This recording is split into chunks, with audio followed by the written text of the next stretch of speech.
Hello दोस्तों, हम लोग पढ़ रहे हैं रस।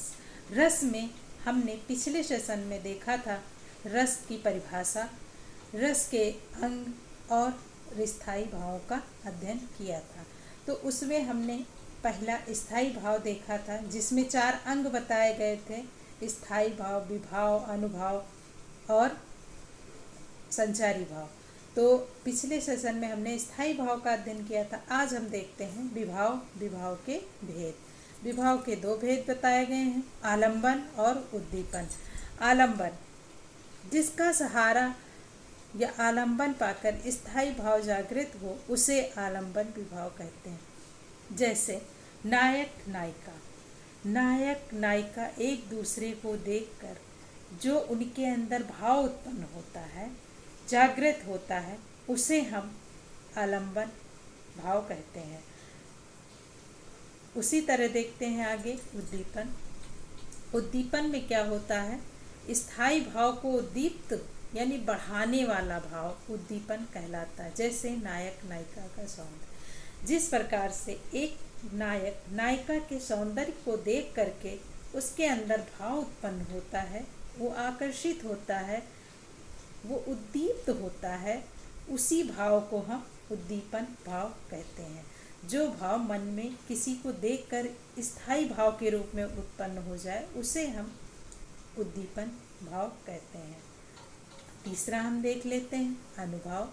अनुभाव मनोगत शारीरिक चेष्टाओं को अनुभाव कहते हैं। मनोगत, जो हमारे शरीर में मनोगत मतलब मनुष्य की शारीरिक चेष्टाएं ही होती हैं जो कि उत्पन्न होती हैं, तो उन्हें हम अनुभाव कहते हैं। जैसे भूख लगना एक मनुष्य का शारीरिक चेष्टा ही तो है।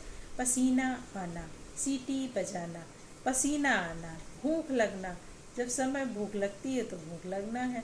पसीना आना, जब हम किसी बहुत डरावनी चीज़ को या भय में होते हैं तो अपने आप ही पसीना आ जाता है। ये हमारे शरीर की मनोगत दशाएं हैं। उसी तरह देखते हैं संचारी भाव।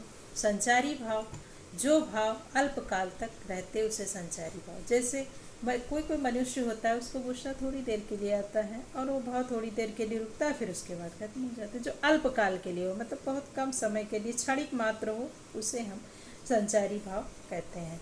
तो इस तरह से आलंबन, उद्दीपन, अनुभाव, संचारी भाव इत्यादि को हमने देखा। आलंबन, उद्दीपन, संचारी भाव इत्यादि को हमने देखा। अब हम आगे देखते हैं श्रृंगार रस। श्रृंगार रस 2 भाग हैं: संयोग श्रृंगार और वियोग श्रृंगार। संयोग श्रृंगार, जहाँ पर नायक नायिका का मिलन का वर्णन हो, इसका स्थायी भाव रति है। श्रृंगार रस का ही स्थायी भाव रति है, जिसमें जहाँ पर संयोग श्रृंगार में नायक नायिका के मिलन का वर्णन होता है। जैसे बतरस लाली लाल की मुरली धरी लुकाए, सौह करें भौहनु हंसें, देन कैक नट जाए। बतरस लाली लाल की मुरली धरी लुकाए, सौह करें भौहनि हंसें, देन कैक नट जाए। इसमें नायक नायिका इत्यादि का मिलन होता है, वो संयोग श्रृंगार होता है। आगे देखते हैं वियोग रस। संयोग और वियोग श्रृंगार रस के 2 अंग हैं, जिसमें जहाँ पर नायक और नायिकाओं के विरह का वर्णन हो, वहाँ वियोग रस होता है। हे खग मृग हे मधुकर श्रेणी, तुम देखी सीता मृग नैनी। इसमें कहा गया है, जब सीता जी को रावण चुरा कर ले जाता है, तब रावण चुरा कर ले जाता है, तब रामचंद्र जी खग और मृग और पेड़ पक्षियों से पूछते हैं कि सीता जी कहाँ है, आप लोगों ने देखा है। वो वियोग होता है राम जी का। उस वियोग के कारण बहुत दुखी होते हैं, तब वो सीता जी को ढूंढने के लिए निकलते हैं। उस समय का वर्णन इन पंक्तियों में किया गया। तो इस तरह से हमने देखा श्रृंगार रस। आगे के सेशन में हम देखेंगे जो बचे हुए रस हैं, हास्य रस, रौद्र रस, क्रोध रस इत्यादि को आगे देखेंगे। तो आज के लिए बस यहीं पर हम विराम लगाते हैं। धन्यवाद।